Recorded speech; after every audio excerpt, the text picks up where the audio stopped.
আসসালামু আলাইকুম রহমতুল্লাহ বরকাতু।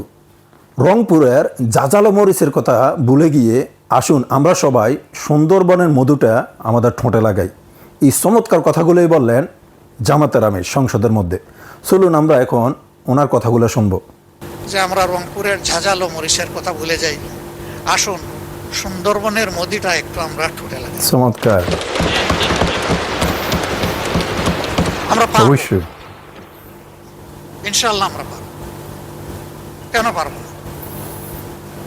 শুধু একটা গুড ইন্টেনশন লাগবে, এই জাতিকে আমরা বিল্ড আপ করবো ইনশাআল্লাহ।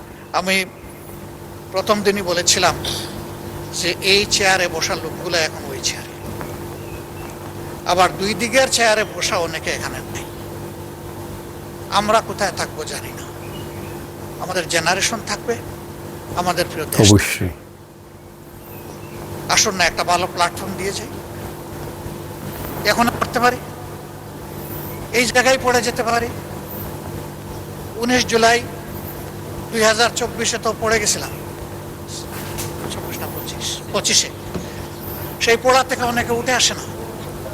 আল্লাহ আমাকে জীবন দিয়েছেন, আবার নিয়ে যেতে পারে।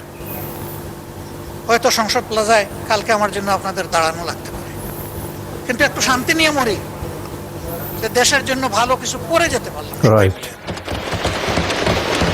মাশাআল্লাহ, তিনি কত চমৎকার করে কথাগুলো বলেছেন। এমন চিন্তাধারা যদি প্রত্যেকটা সংসদের সদস্য থাকতো তাহলে দেশটা সামনের দিকে এগিয়ে যেতে বেশি সময় লাগতো না।